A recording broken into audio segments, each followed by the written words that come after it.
Hey, lovers and astronauts, and myself. So I have sort of developed this mastering template, and some of these settings and everything are a little bit new to me. So I really put this video together for myself, basically for future reference, just so that I could sort of like go back and see, because this seems to really be working for me right now. And sometimes when I start mastering, especially if I don't have like a nice template or whatever, I seem to sort of get a little bit lost in all these different things and their order and everything. So this is basically just to show what my setup is right now and sort of how I set most of these settings. So I'm going to start on the master channel here, and I've got actually two instances of Voxengo span. So there's one. And also I have a second monitor. So normally I just put these on my second monitor. So I'll scoot that one up there for now. And then I got a second one. And one of these is set up to show the sort of mid-side action. So if we play this, you'll see the mid becomes like a purple color. And the side becomes this sort of red color. So basically, I have that one up on my second monitor, and then I've also got this other one, and this one is a preset from Voxengo. The other one is actually sort of my default, which I sort of made myself the mid-side thing. So this one is called, what is it called? Stereo mastering? Really? Is that true? Okay, this might be called stereo mastering. I'm actually not sure if that's really the name or if it's just showing me that one. But it doesn't look like there's a lot of other choices here. Oh, yeah, okay, I guess that's the stereo mastering preset. And I find that using both of these spectrum analyzers together with different settings kind of helps me to get a pretty good idea of sort of which frequencies need to be boosted or cut, and so forth. So yeah, so I have those two up on my second monitor, and actually here's a little quick tip, is I sort of overlay them to where like we have both of the numbers showing on both of them. Sort of helps. My other monitors are a little taller too, so they fit a little better. So I've got those ones up there, and then I've also got, I guess I'm gonna have to scoot these over just so I can see the rest of my master chain.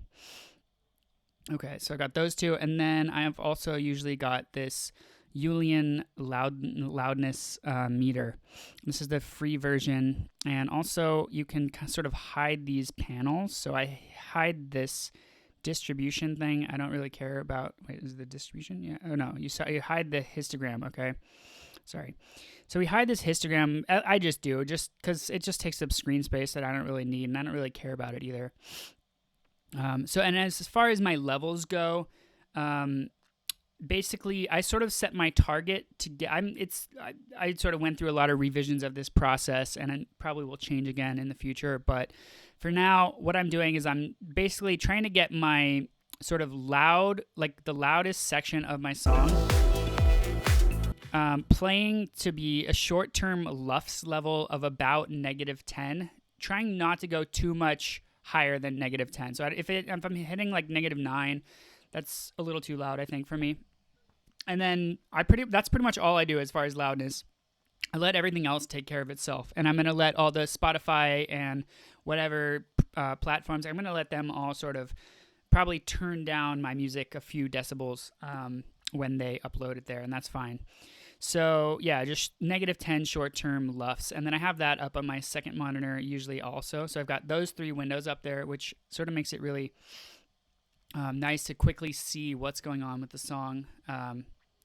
And I really only start looking at the Julian loudness meter quite a bit later in the process. Like the first, really mainly towards the end. I don't really care about the loudness at all in the beginning part. So, okay, and then I've got down here, this is just a song that I've already released. This is called Snowstorm, but this is the pre-master, so I thought this would be a good example to sort of show you guys what's going on with my mastering chain. So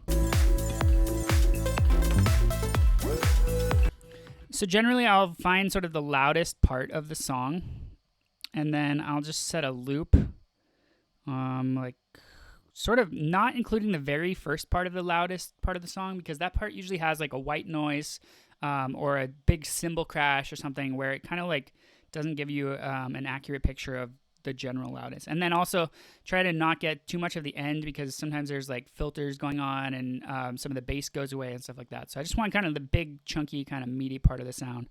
So let's loop that. Let's hear the end of the loop.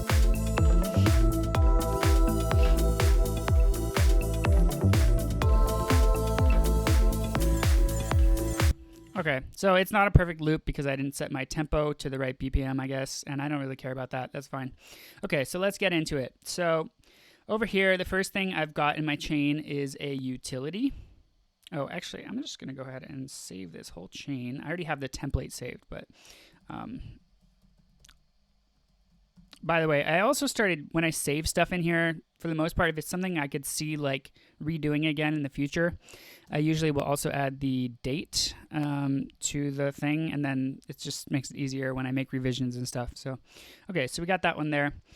Save now, and let's go ahead and turn on this utility. So this utility basically, actually, I shouldn't even have this -2 gain here. This was just because it was from a certain song I was working on, so I'm actually going to save that again.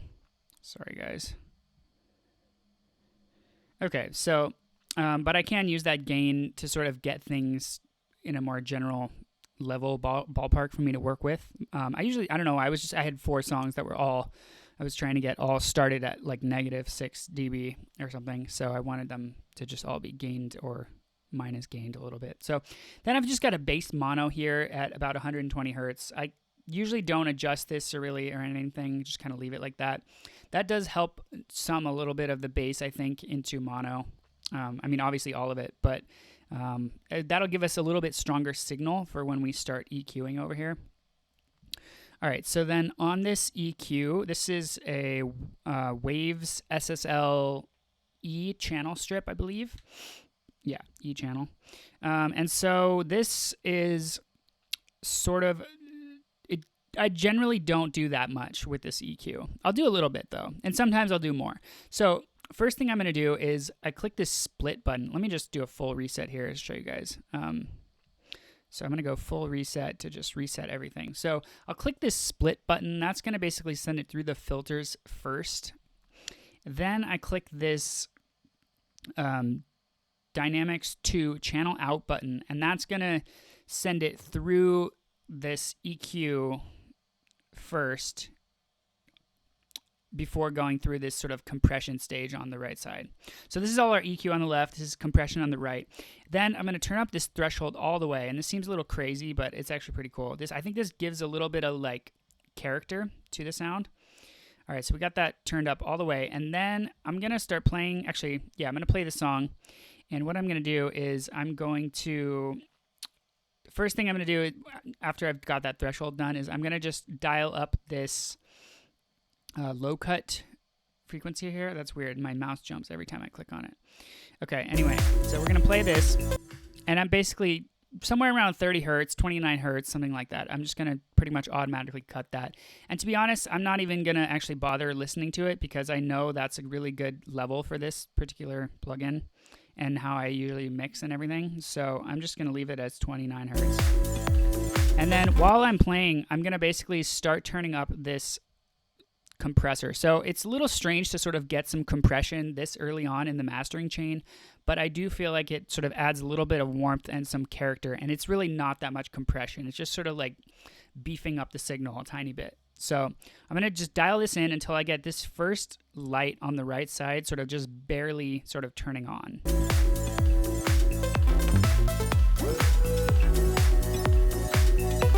Okay, there we go. So that light is now flashing. That means I'm getting a little bit of, tiny bit of gain reduction on there for my compressor. So it's actually hitting the signal. Then I will sort of look at my 2 span instances, and basically, I guess this will kind of work to show you guys what it's like. So actually, I usually look at this one first for this stage. I have the other one mid-side. I have a mid-side EQ I use later. So kind of look at this and basically just sort of checking out the general like overall shape, the sort of general shape of these waves here. And I think maybe it looks like around from 600 to about 4K. Could use a little boost there maybe.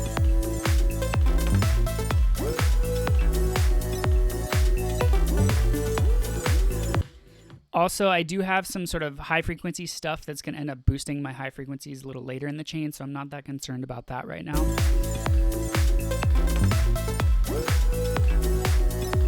So even like right around, let's say 1500 hertz, something like that could be a good spot to do a nice boost. And actually, it's weird when you use this this Waves Ssl EQ, it seems to like make the actual thing lower than where you set the setting. So if I wanted to do 1.5 on this one, I probably would do like 2000 maybe hertz on here. So, and then I'll sort of actually usually go to a really narrow sort of Q and just start boosting, so then I can see like how much to boost, I guess. And I'm looking at the picture here mainly.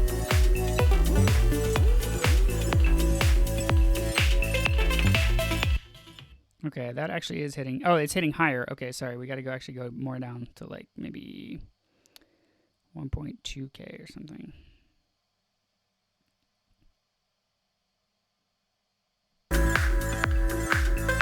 Okay, so now I'm going to change the width so I get it like the Q basically, getting it the right way that I want that Q to be. By the way, this is a new setup. I don't usually record with my actual speakers on. But for this, I decided since I need to hear the low end and everything, I would just have them on. So hopefully it's not sounding too bad as far as the microphone recording the speakers. Okay.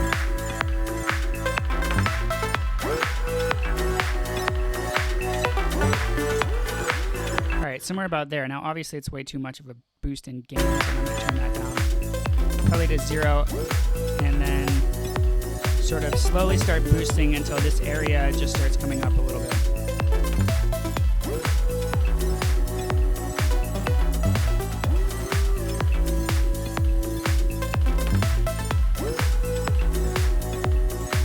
All right, so there we go. Just small boost, 1.8. And also, actually, I usually also like to low shelf this using about 120 to 140 hertz, something. We'll do 130 this time. And I give it a slight boost, and this is going to really sort of, I personally like masters that have like a really sort of deep, thick bass. So this will sort of help us with that. So 1.8, let's go a little less. It's not going to make a super huge difference as far as right now, but when we boost the final loudness with a limiter or a maximizer in the end, it's going to really give it some nice weight.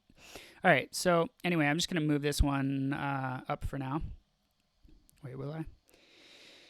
Okay, so then this one is the mid-side EQ I was talking about, and I've just got a sort of basic template here that I start working with.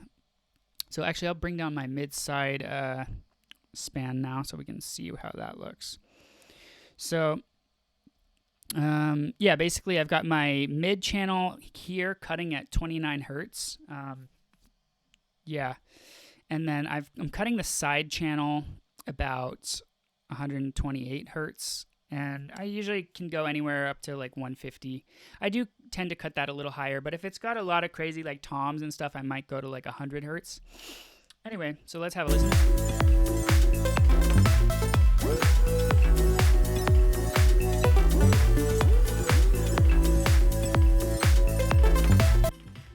Okay, it's actually sounding pretty good. Now, one thing I do try to be a little careful with is, so when we see this red spike out of that purple, that basically means the side information is louder than the mid information, which usually I try to avoid that. So, and it also I have some other stuff that's going to be adding more sort of stereo information later in the chain.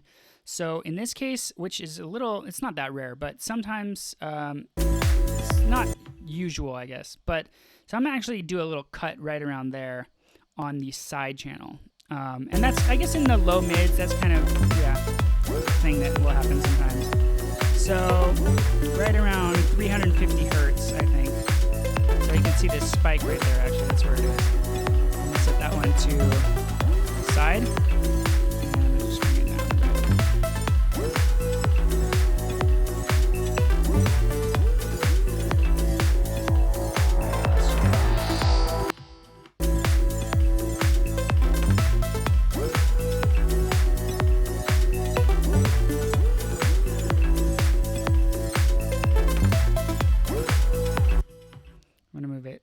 little bit lower in frequency. Okay.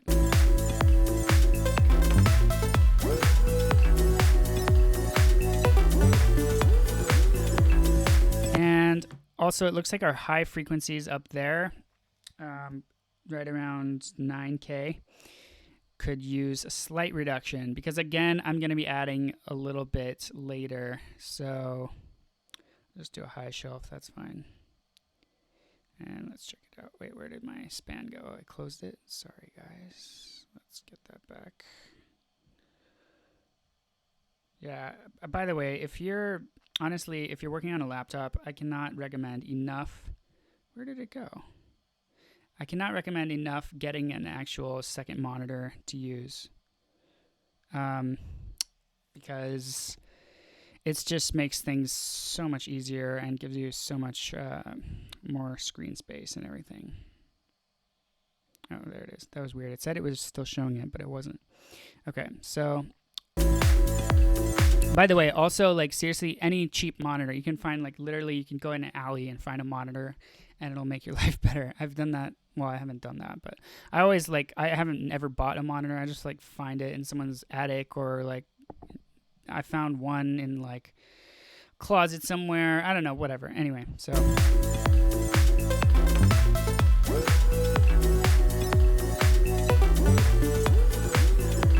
all right, that's looking cool. And also, this isn't like a hard and fast rule. I just generally like to have a little padding as far as the mid information being a little bit louder than the side information. But if a couple little spikes poke through every now and then, that's okay. It's not a big deal. All right, so as far as that goes, let me look at the mid signal more.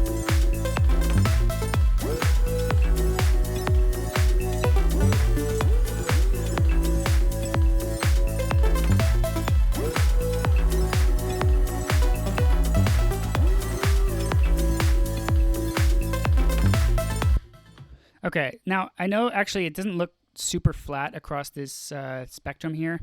Like, this bass is definitely poking out a lot. So I could either turn up all these mids and highs, or I could sort of turn down the bass itself. But I actually am going to go into a multiband compressor right now. So I'm going to just sort of let that do the work instead of me trying to actually, like, EQ it. So I'm going to go over here now. This is the Fabfilter Multiband, which I've only recently started using, and I love it. This is the preset in mastering called Tighter Lows. So that's kind of where my starting place is. I'm just going to look. Basically, this is compressing the bass here, and then it's sort of boosting the compressed signal after by 3.42 decibels.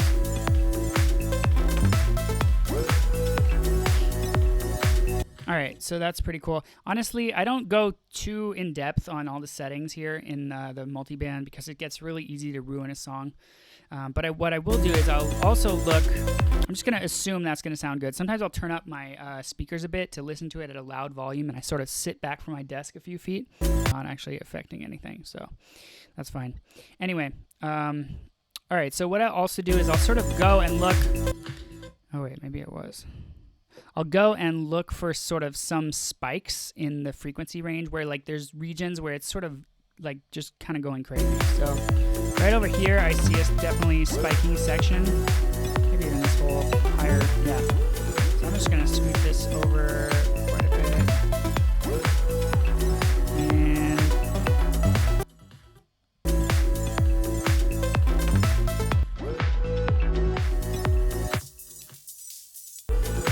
okay. Now that's doing some gain reduction. I'm actually going to give it a little bit more to because it sort of killed those highs a little bit. Actually, I think that's maybe mainly because it was a shelf, and normally I use the bell shape. I don't know if that's true. Okay, anyway, I'm just going to give it like a 2 dB boost after that sort of spike. 1.5, that's fine.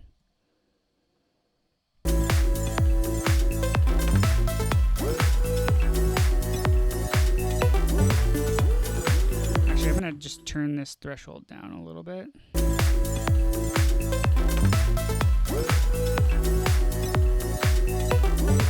I'll just boost it a little bit more.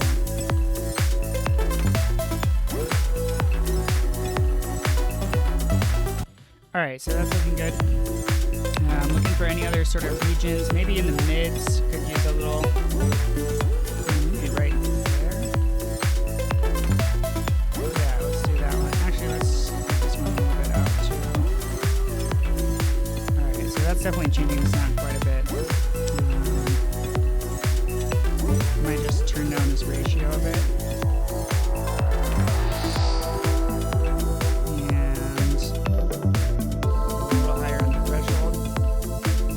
Want it to be like doing such a change to the sound, and I'm going to give it a little boost there too.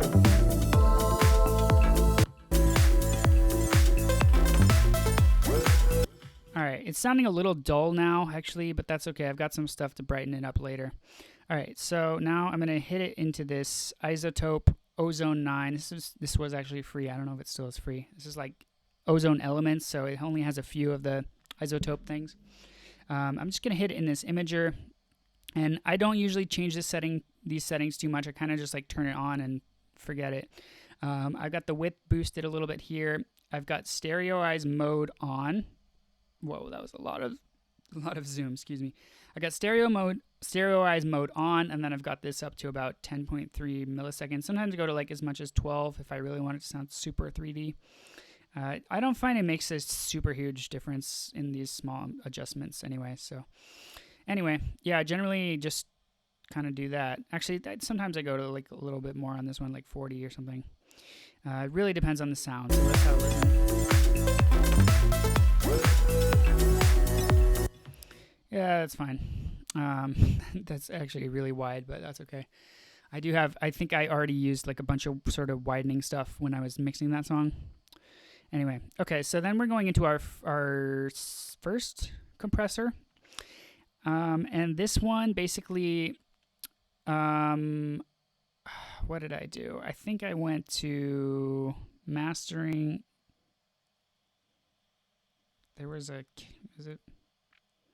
Actually, I think I might have set this one myself, maybe. I can't remember, but anyway, the settings are basically like, it's a pretty strong ratio here, 6.5 to 1, and then pretty fast attack here, and also I guess I do auto release, but if I don't, then I just use a really fast release. This is basically to catch some of those peaks that really stick out and sort of take some of the headroom away. So also, yeah, I've got auto gain on, so it's going to sort of make it a little bit louder. Also, it's going to add a couple decibels once I start hitting that threshold. So let's turn that on. Now in this case, basically, I'm sort of looking where the peaks are, and I want to cut some of them off while sort of not going below too much of the body of the sound. So that's really low. I think I had this for a different song setup, so I'm going to go a little higher.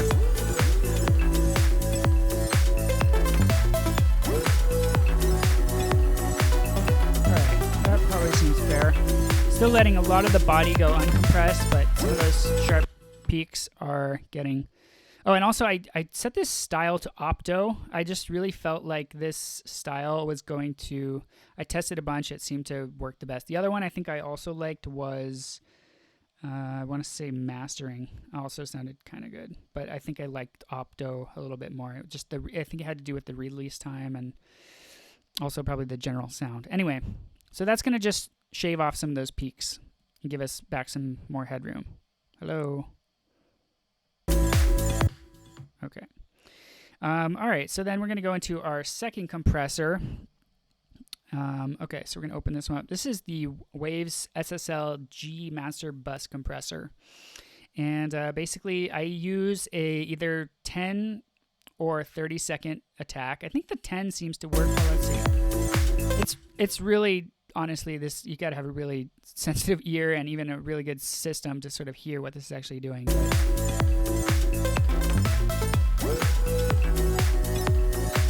I don't know. I'm just going to leave it on 10. And I have just the ratio of 4:1 set. And actually, I'll turn this makeup off for now. And releases at auto. And then this thing is off, this rate S thing. All right, so basically, I find this sounds really good with honestly 1 to 2 dB of gain reduction. Maybe 1.5 or something like that. So Right now it's kind of a lot, so I'm going to turn up this threshold.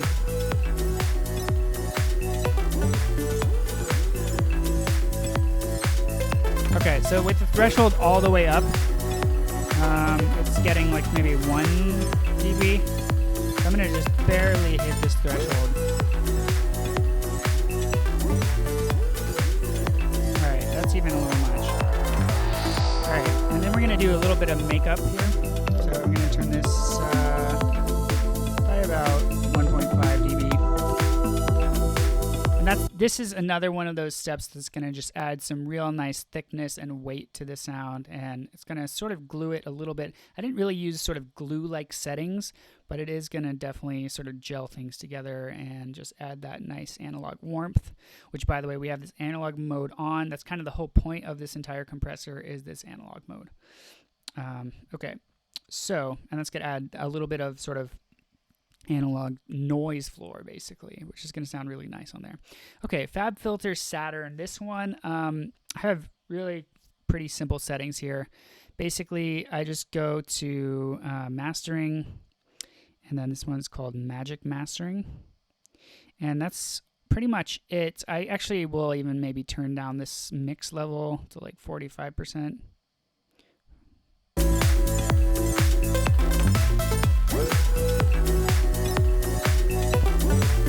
Actually, for this song, maybe even a little less.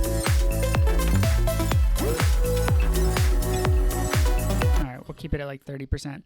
Okay, so, and this one, again, really, I don't like to tweak this too much because it's pretty easy to ruin the sound.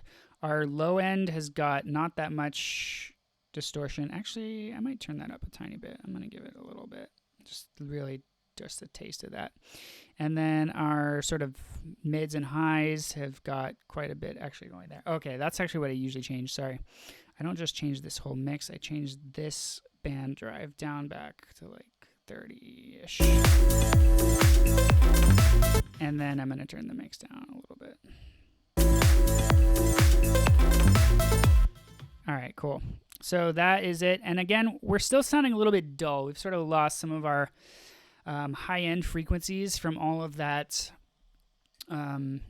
compression and some high shelving, low, like cutting some of the highs and stuff throughout our chain. So then I like to go into this Fresh Air plugin. This is from, I don't even know who makes this plugin.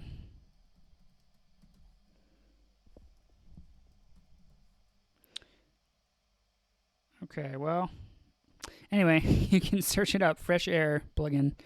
And this is kind of nice. It basically gives me some control here to sort of bring back some of that sparkle and to add some air to that mix in the high end specifically. So I'm going to go and set my mid-air first, usually around 20 to 30%.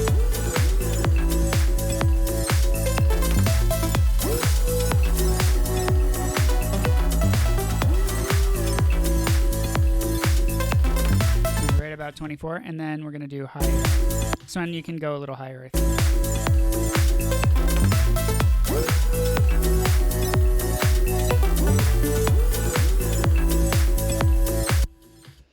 All right, overall, that's almost sounding done.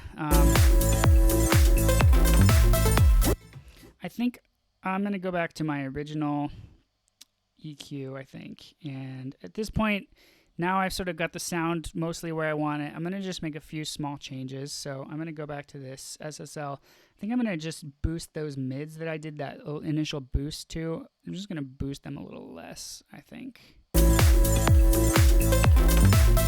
And actually, I'm still kind of wanting a little bit more on the high frequency information side of things. So let's go to our multiband.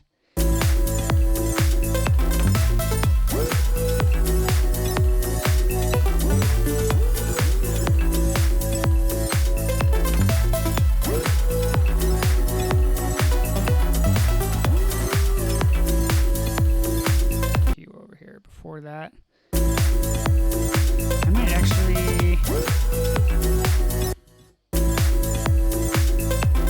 actually, to be honest, I think the problem is in the mix.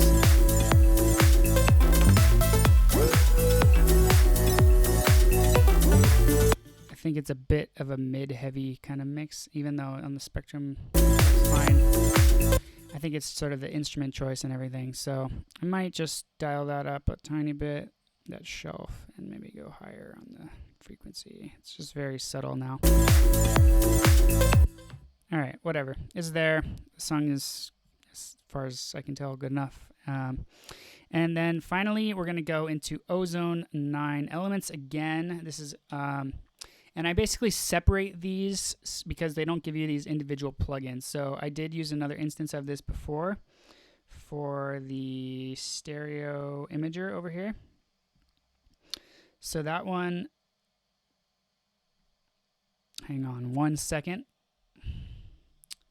Where is it? There. Oh, it was.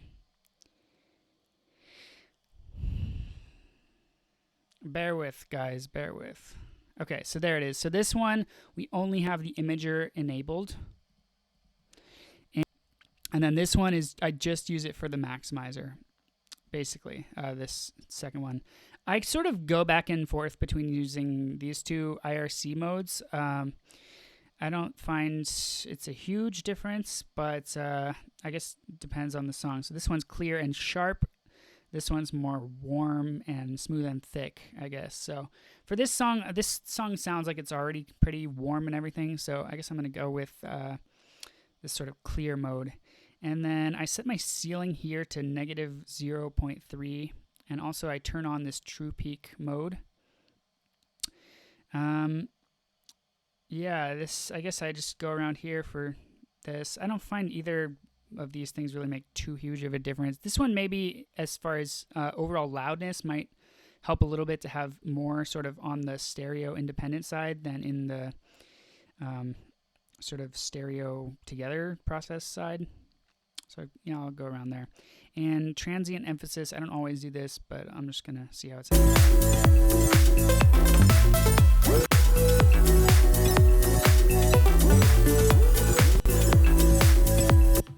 Okay, honestly, this mix just sounds so mid-heavy. So before I do that, I'm actually going to turn that off. And I'm going to go back to my original EQ. I think I'm going to just cut like right around 200 hertz. Maybe it might be a really beneficial thing for this mix. So let's get this down to like 200 hertz. And I'm looking at, by the way, I'm looking at my meters too while I'm listening.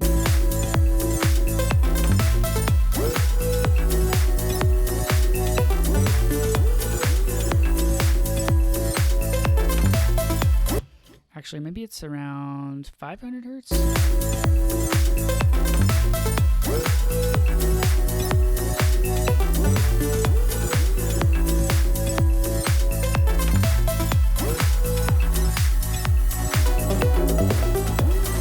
Yeah, I think it's right around there.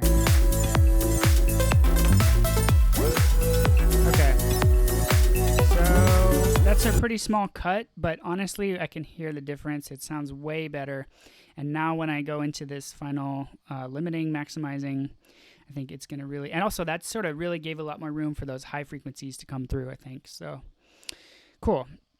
All right, so now I'm going to just basically move my threshold control down, and I've got over here, now I'm going to bring my Julian loudness meter down so I can see that.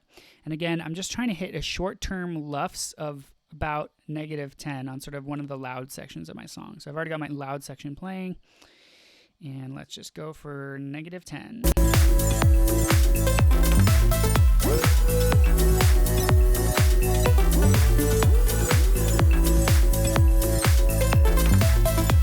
All right, it's pretty much right there. Maybe a little loud, so I'm going to go a tiny bit up.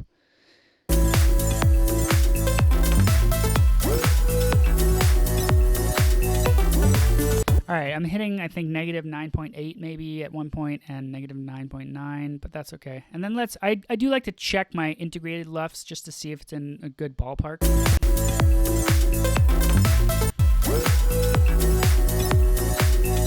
And yeah, -10 integrated LUFS I think is a really good level for this mix. And yeah, so just a quick note on loudness. Those guys like Spotify, YouTube, Apple Music, whatever, they all sort of have some loudness limiting type of things where they'll basically turn down your volume to be at a certain level. So I think Spotify is at -14 integrated LUFS, and I believe Apple Music is at -16 integrated LUFS. So they will end up be like, let's say, -14 for Spotify, because then it's going to just in general sound a little bit quieter. A lot of DJs also don't get their music, like you can't get music from Spotify. Maybe Apple, I guess you can, but I don't think you can even necessarily get super high quality music anymore to download from Apple. So if this is going to go on a record pool or on Beatport or whatever, basically we want to give DJs sort of a nice loudness that they're not going to have to like do too much gain matching later on when they're DJing and stuff.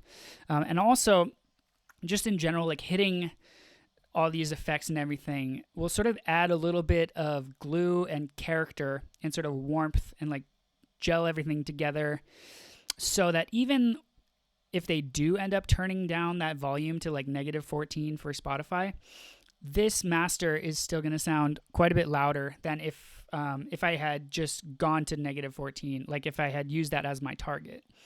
So just because it's going through all these stuff to sort of increase the loudness, it's also going to just generally make it sound, we're going to sort of trick the LUFS thing, like the loudness spectrum, basically a little bit, not that much, but enough to where it's going to sort of be able to stand on its own and compete well with other stuff. Not that it has to compete, but you know, if you're scanning through a bunch of songs and one sounds really quiet, then that's not good. Actually, yeah, sort of an audio measuring standard that is based on the perceived loudness of something. So basically, like the way we hear things, we sort of hear things in different loudnesses depending on the frequency. So right around 2000 hertz, I'm going to bring down my spectrum to show you guys. So right around 1000 to maybe 3000 hertz, this whole region here, we're basically more sensitive to hearing those frequencies, and then quite a bit less sensitive to like all these bass and everything, although we feel them obviously more. And some of these super high frequencies we're even less sensitive to. And that's basically an evolution of human hearing. Basically, like this is sort of the natural range of the human voice right around here. So we're more sensitive to hearing other humans, basically, I think is how that evolved evolutionarily. And so basically, LUFS sort of measures like perceived loudness. So it's not just all about how actually loud something is. It sort of will give something more perceived loudness if it has a lot more of these frequencies, and less perceived loudness, some of the other stuff, and what have you. So basically, LUFS is supposed to be sort of a great system to sort of like bring everything to the same level for these platforms like Spotify or whatever. But I actually I released an album, actually 2 albums, like last year, and they were sort of overall really mixed quite quietly and without a lot of high frequencies. So you would think that since they're going to sort of like adjust everything, they would technically like boost those songs that I made to sort of compete with everything else. Not compete, but to be sounding the same with everything else.